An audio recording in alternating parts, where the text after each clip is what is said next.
Hello दोस्तों, नमस्कार। कैसे हैं आप सभी लोग। एक बार फिर से स्वागत है आपका हमारे इस यूट्यूब चैनल में। दोस्तों, आज हम उत्तराखंड के प्रमुख व्यक्ति एवं उनके उपनामों के बारे में या फिर अनेक जगहों के बारे में बात करने वाले हैं, जो कि एग्ज़ाम फॉरेस्ट गार्ड एवं खनिक सहायक के लिए काफ़ी इंपॉर्टेंट होने वाला है। तो दोस्तों, वीडियो को स्किप ना करें और वीडियो को जहाँ पर समझ नहीं आता है वीडियो को पॉज करें और आसानी से इन क्वेश्चन को समझें। तो दोस्तों, यहाँ पर काफ़ी अच्छे तरीके से आपको एक्सप्लेन किया जाएगा। तो दोस्तों, वीडियो के आखिर तक बने रहिए। दोस्तों, नंबर 1 क्वेश्चन पर है, श्रृंगकंठ क्या है। दोस्तों, आप सभी लोग जानते होंगे श्रृंगकंठ क्या है। उत्तराखंड की तैयारी करने वाले हर अभ्यर्थी को पता होगा कि श्रृंगकंठ क्या है। तो दोस्तों, इसका सही जवाब हो जाएगा ऑप्शन नंबर सी, श्रृंगकंठ एक दर्रा है। दोस्तों, श्रृंगकंठ दर्रा किन राज्यों के मध्य पाया जाता है। तो श्रृंगकंठ दर्रा आपका उत्तरकाशी और हिमाचल प्रदेश के मध्य श्रृंगकंठ दर्रा पाया जाता है। ऑप्शन सी इसका सही जवाब हो जाएगा। अगला प्रश्न है, निम्नलिखित में से 12 शिला किस स्थान पर स्थित है। तो इसका सही जवाब हो जाएगा ऑप्शन नंबर डी, बद्रीनाथ में 12 शिला स्थित है। अगला प्रश्न है, कुमाऊं में पौराणिक कथाओं को किस नाम से जाना जाता है। तो इसका सही जवाब हो जाएगा ऑप्शन नंबर ए, जागर। कुमाऊं में पौराणिक गाथाओं को जागर के नाम से जाना जाता है। अगला प्रश्न है, कुमाऊं व नेपाल को कौन सी नदी अलग करती है। तो इसका सही जवाब हो जाएगा ऑप्शन नंबर सी, काली नदी। कुमाऊं व नेपाल को काली नदी अलग करती है। अगला प्रश्न है, शिवभूमि के नाम से जाना जाता है। तो इसका सही जवाब हो जाएगा option number B, Dehradun. Dehradun को शिवभूमि के नाम से भी जाना जाता है। अगला प्रश्न है, भागीरथी नदी निकलती है या फिर भागीरथी नदी कहाँ से निकलती है। तो इसका सही जवाब हो जाएगा ऑप्शन नंबर ए, गौमुख उत्तरकाशी से भागीरथी नदी निकलती है। ऑप्शन ए सही जवाब हो जाएगा। अगला प्रश्न है, राज्य का कब्रिस्तान किसे कहा जाता है। तो इसका सही जवाब हो जाएगा ऑप्शन नंबर सी, हरिद्वार को राज्य का कब्रिस्तान कहा जाता है। अगला प्रश्न है, काली नदी को दूसरे किस नाम से भी जाना जाता है। तो इसका सही जवाब हो जाएगा ऑप्शन नंबर डी, शारदा नदी। काली नदी को दूसरा शारदा नदी के नाम से भी जाना जाता है। अगला प्रश्न है, जाह्नवी नदी किस मुख्य नदी से संबंधित है। तो इसका सही जवाब हो जाएगा ऑप्शन नंबर बी, भागीरथी नदी से जाह्नवी नदी संबंधित है। अगला प्रश्न हो जाएगा, मंदाकिनी नदी किस जल प्रवाह मुख्य नदी से संबंधित है। तो इसका सही जवाब हो जाएगा ऑप्शन नंबर ए, अलकनंदा। मंदाकिनी नदी अलकनंदा जल प्रवाह मुख्य नदी से संबंधित है। अगला प्रश्न हो जाएगा, देवप्रयाग से हरिद्वार तक गंगा की लंबाई कितनी है। तो इसका सही जवाब हो जाएगा ऑप्शन नंबर डी, 96 किलोमीटर। यानी कि देवप्रयाग से हरिद्वार तक गंगा की लंबाई 96 किलोमीटर है। अगला प्रश्न आ जाएगा, किस केदार के कपाट 12 महीने खुले रहते हैं। तो इसका सही जवाब हो जाएगा option number C, Kalpeshwar Mahadev के कपाट 12 महीने खुले रहते हैं। दोस्तों, ये क्वेश्चन काफ़ी इंपॉर्टेंट है। अगला प्रश्न है, उत्तराखंड का भागीरथ किसे कहा जाता है। तो इसका सही जवाब हो जाएगा ऑप्शन नंबर डी, बीपी काटले को उत्तराखंड का भागीरथ भी कहा जाता है, या फिर भगीरथ भी कहा जाता है। ऑप्शन नंबर डी सही जवाब हो जाएगा।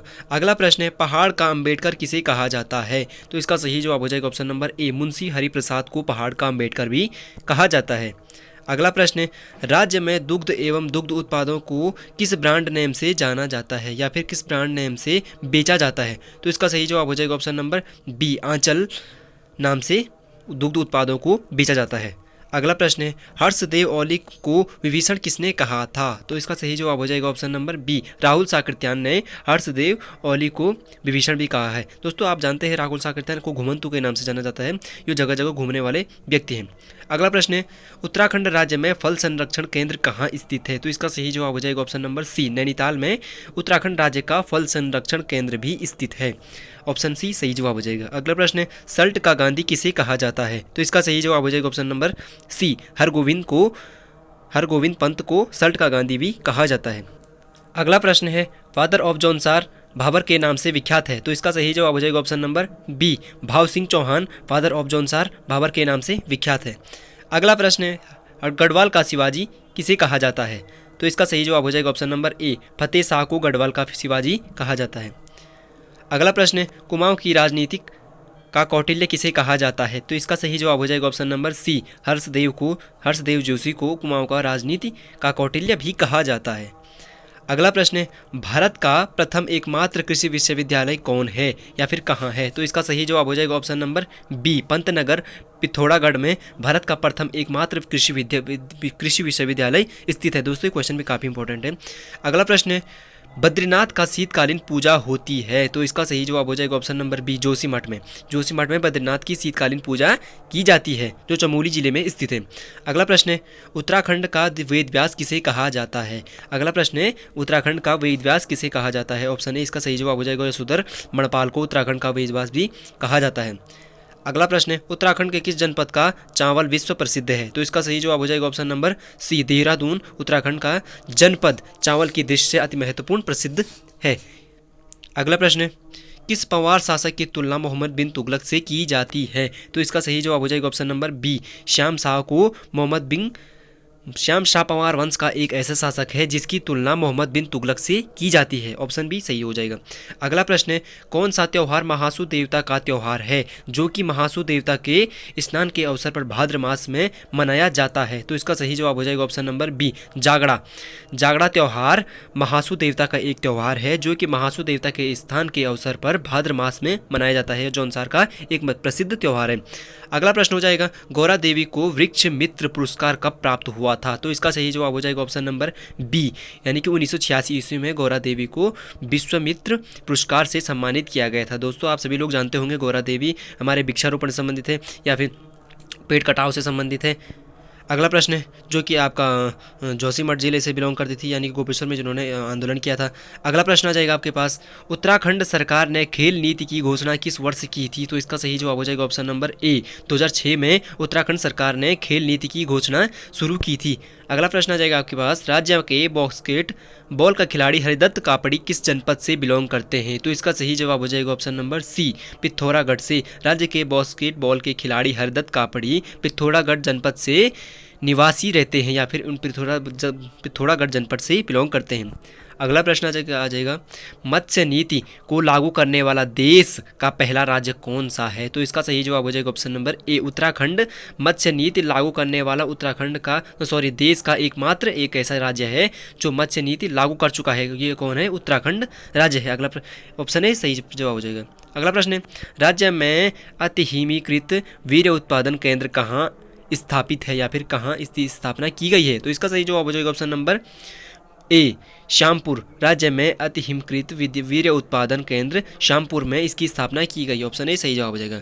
अगला प्रश्न, कुमाऊं का कुंभकर्ण किस शासक को कहा जाता है? ऑप्शन नंबर सी इसका सही जवाब हो जाएगा, कल्याण चंद को कुमाऊं का कुंभकर्ण भी कहा जाता है। अगला प्रश्न है, निम्नलिखित में से किन जनपद में वन क्षेत्र का प्रतिशत सबसे कम है? तो इसका सही जवाब हो जाएगा ऑप्शन नंबर ए, उधम सिंह नगर एक ऐसा जिला है जहां वन क्षेत्र सबसे कम है। अगला प्रश्न है, सबसे अधिक वन क्षेत्रों का प्रतिशत किस नदी के बेसिन में दृष्टिगोचर होता है? तो इसका सही जवाब हो जाएगा ऑप्शन नंबर सी, टोंस। यानी कि इसके कहने का मतलब है सबसे अधिक वन क्षेत्रों का प्रतिशत किस नदी के बेसिन में दृष्टिगोचर होता है? इसका सही जवाब हो जाएगा ऑप्शन नंबर सी, टोंस नदी, जिसे वन नदी भी कहा जाता है। ठीक है। अगला प्रश्न है, उत्तराखंड का प्रसिद्ध चैती का मेला कहाँ लगता है? काफ़ी इंपॉर्टेंट क्वेश्चन है। उत्तराखंड का प्रसिद्ध चैती का मेला कहाँ लगता है? दोस्तों इसका सही जवाब हो जाएगा ऑप्शन नंबर डी, काशीपुर में उत्तराखंड का प्रसिद्ध चैती मेला लगता है। अगला प्रश्न है, वंदे मातरम गीत का कुमाऊनी भाषा में अनुवाद किसने किया था? तो इसका सही जवाब हो जाएगा option number B, Hariram Tripathi ने वंदे मातरम गीत का कुमाऊनी में अनुवाद किया था। अगला प्रश्न है, विद्यालय आयुष ग्राम का संबंध किससे है? तो इसका सही जवाब हो जाएगा ऑप्शन नंबर डी, आयुर्वेदिक शिक्षा से विद्यालयी आयुष ग्राम का संबंध है। अगला प्रश्न है, उत्तराखंड सरकार ने आपातकालीन 108 एम्बुलेंस स्वास्थ्य सेवा की महत्वाकांक्षी डोली सेवा की शुरुआत कब की थी? तो इसका सही जवाब हो जाएगा ऑप्शन नंबर बी, 17 अप्रैल 2012 को उत्तराखंड सरकार ने आपातकालीन 108 एम्बुलेंस सेवा की महत्वाकांक्षी डोली सेवा की शुरुआत की थी। यानी कि आपके पास क्वेश्चन आ सकता है दूसरे तरीके में कि डोली सेवा की शुरुआत कब से की गई थी? तो दोस्तों इसको सही जवाब हो जाएगा ऑप्शन नंबर बी, 17 अप्रैल 2012 को डोली सेवा की शुरुआत की गई थी, जिसमें मरीजों को किसी अनेक स्थानों से उनके महत्वपूर्ण हॉस्पिटल तक पहुंचाया जा सके। अगला प्रश्न है, उत्तराखंड में नैनी दून रेल सेवा कहां से कहां तक चलाई जा रही है? तो इसका सही जवाब हो जाएगा ऑप्शन नंबर बी, देहरादून से काठगोदाम तक नैनी दून रेल सेवा चलाई जा रही है। अगला प्रश्न है, किस चंद शासक को शासक भी कहा जाता है? तो इसका सही जवाब हो जाएगा ऑप्शन नंबर ए, बाज बहादुर चंद को शासक का शासक भी कहा जाता है। अगला प्रश्न है, उत्तराखंड में प्रसिद्ध गुलाबराय मैदान जहां पर शिशु व्यापार भी किया जाता है वह जनपद स्थित है। तो इसका सही जवाब हो जाएगा ऑप्शन नंबर बी, रुद्रप्रयाग में उत्तराखंड का प्रसिद्ध गुलाबराय मैदान जहां पर पशु व्यापार भी किया जाता है वह रुद्रप्रयाग में स्थित है। अगला प्रश्न हो जाएगा, मंदाकिनी झरना किस जनपद में स्थित है। तो इसका सही जवाब हो जाएगा ऑप्शन नंबर सी, उत्तरकाशी में मंदाकिनी झरना स्थित है। अगला प्रश्न आ जाएगा आपका, राज्य गीत लिखने वाले हेमंत बिष्ट जी का संबंध किस व्यवसाय से है। तो इसका सही जवाब हो जाएगा ऑप्शन नंबर सी, शिक्षक से। राज्य गीत लिखने वाले हेमंत बिष्ट का संबंध एक शिक्षक से है, यानी कि हेमंत बिष्ट क्या थे, एक शिक्षक थे। अगला प्रश्न आपका पास आ जाएगा, किस वृक्ष को वरदान वृक्ष भी कहा जाता है। इसका सही जवाब हो जाएगा ऑप्शन नंबर बी, बांज वृक्ष को वरदान वृक्ष भी कहा जाता है। अगला प्रश्न है, उत्तराखंड का अंतिम राजा कौन था। तो इसका सही जवाब हो जाएगा option number B, Pradyumna Shah Uttarakhand का अंतिम राजा था। अगला प्रश्न है, टिहरी का अंतिम राजा कौन था। तो इसका सही जवाब हो जाएगा option number C, Manvendra Shah Tehri का अंतिम राजा था। अगला प्रश्न आ जाएगा, उत्तराखंड में प्रथम वृक्ष पुरस्कार से सम्मानित की गई महिला कौन है। तो इसका सही जवाब हो जाएगा ऑप्शन नंबर सी, गौरा देवी उत्तराखंड में प्रथम वृक्ष मृतकार पुरस्कार से सम्मानित की गई महिला है। अगला प्रश्न है, रतुआ फड़तवाल किस प्रकार की लोक गाथा है। तो इसका सही जवाब हो जाएगा ऑप्शन नंबर डी, वीर गाथा। रतुआ फड़तवाल वीर गाथा एक प्रकार की लोक गाथा है। अगला प्रश्न है, एशियाई खेल में स्वर्ण पदक प्राप्त करने वाला प्रथम उत्तराखंडी कौन है। तो इसका सही जवाब हो जाएगा ऑप्शन नंबर सी, पद्म बहादुर मल्ल उत्तराखंड का एक ऐसा स्वर्ण पदक जीतने वाले एशियाई खेल में व्यक्ति है। अगला प्रश्न आ जाएगा आपके पास, उत्तराखंड का एकमात्र मंदिर जिसके कपाट रक्षाबंधन के दिन खुलते हैं और बंद होते हैं। तो इसका सही जवाब हो जाएगा ऑप्शन नंबर ए, वंशी नारायण मंदिर उत्तराखंड का एक ऐसा मंदिर है जिसके कपाट रक्षाबंधन के दिन खुलते और उसी दिन बंद हो जाते हैं। ऑप्शन ए सही जवाब हो जाएगा। अगला प्रश्न है, किस गढ़ को गढ़वाल का बारदोली भी कहा जाता है। किस गढ़ को गढ़वाल का बारदोली भी कहा जाता है। ऑप्शन ए इसका सही जवाब हो जाएगा, गजडुगढ़ को गढ़वाल का बारदोली भी कहा जाता है। अगला प्रश्न आपके पास आ जाएगा, मसूरी के विख्यात अंग्रेज लेखक रस्किन ब्रांड की पुस्तक सुसेनाज ऑफ द सेवन हस्बैंड का आधारित फिल्म कौन सी है। तो इसका सही जवाब हो जाएगा ऑप्शन नंबर ए, 7 खून माफ। ऑप्शन नंबर ए सही जवाब हो जाएगा। अगला प्रश्न है, गोपेश्वर के त्रिशूल पर अंकित 1268 ईस्वी में किस शासक की विजयी का वर्णन मिलता है। तो इसका सही जवाब हो जाएगा ऑप्शन नंबर ए, अशोक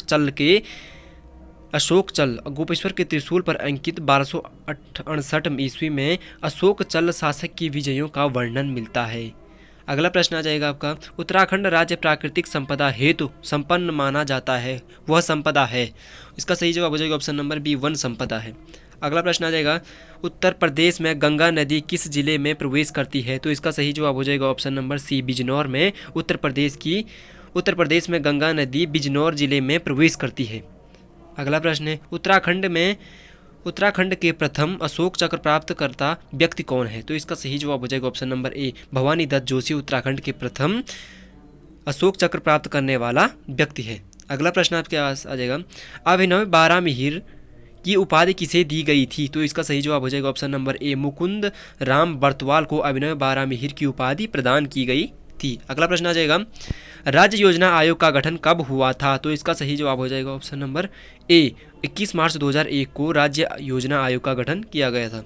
अगला प्रश्न है, उत्तराखंड की पश्चिमी सीमा पर कौन सी नदी बहती है। तो इसका सही जवाब हो जाएगा ऑप्शन नंबर बी, टोंस नदी उत्तराखंड की पश्चिमी सीमा पर बहती है। अगला प्रश्न है, देवरिया ताल उत्तराखंड में स्थित है, कहाँ स्थित है। तो इसका सही जवाब हो जाएगा ऑप्शन नंबर ए, रुद्रप्रयाग में देवरिया ताल स्थित है। अगला प्रश्न आ जाएगा, निम्नलिखित में से किस ताल में महात्मा गांधी की अस्थियां बिखेरी गई थी जिसके कारण इसका नाम गांधी ताल पड़ा था। तो इसका सही जवाब हो जाएगा ऑप्शन नंबर ए, चौराबाड़ी ताल में महात्मा गांधी की अस्थियां बिखेरी गई थी जिस कारण इसका नाम गांधी ताल भी पड़ा था।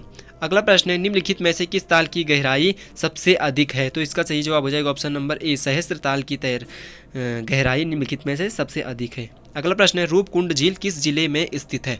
तो इसका सही जवाब हो जाएगा ऑप्शन नंबर बी, चमोली में रूपकुंड झील स्थित है। अगला प्रश्न है, गोलू देवता के पिता का नाम क्या था। तो इसका सही जवाब हो जाएगा ऑप्शन नंबर ए, झालूराई गोलू देवता के पिता का नाम था। अगला प्रश्न है, अलकनंदा का उद्गम स्थल कहाँ से है। तो इसका सही जवाब हो जाएगा ऑप्शन नंबर बी, सतोपंथ से, बद्रीनाथ सतोपंथ से अलकनंदा का उद्गम स्थल है। अगला प्रश्न आपके पास आ जाएगा, जोगिन चोटी किस जनपद में स्थित है? तो इसका सही जवाब हो जाएगा ऑप्शन नंबर ए, उत्तरकाशी में जोगिन चोटी स्थित है। अगला प्रश्न है, कार्बेट राष्ट्रीय उद्यान किन दो नदी के तट के मध्य स्थित है? काफ़ी इंपॉर्टेंट क्वेश्चन है। कार्बेट राष्ट्रीय उद्यान किन दो नदी तटों के मध्य स्थित है? तो इसका सही जवाब हो जाएगा ऑप्शन नंबर ए, रामगंगा और कोसी नदी के मध्य कार्बेट नेशनल उद्यान स्थित है। दोस्तों ये तो आप जानते ही होंगे कि नैनीताल में स्थित है। अगला प्रश्न है, कोसी नदी का उद्गम स्थल क्या है, या फिर कोसी नदी का उद्गम स्थल कहाँ से है? तो इसका सही जवाब हो जाएगा ऑप्शन नंबर ए, धार, पानी धार से कोसी नदी का उद्गम स्थल है। दोस्तों आज के लिए बस इतना ही। ये सारे क्वेश्चन आपके लिए काफ़ी इंपॉर्टेंट होने वाले हैं, तो दोस्तों इन्हें रिवीजन जरूर कर लें और दोबारा वीडियो को ध्यान से देख लें। दोस्तों ये क्वेश्चन काफ़ी महत्वपूर्ण है, और अगर वीडियो आपको अच्छी लगी हो तो वीडियो को लाइक करें, चैनल पे नए हैं तो सब्सक्राइब करना ना भूलें, और ऐसे ही उत्तराखंड से रिलेटेड, स्टडी से रिलेटेड वीडियो हर पाने के लिए हमारे चैनल को सब्सक्राइब करें और वीडियो को लाइक करना ना भूलें और शेयर करना ना भूलें। Thanks for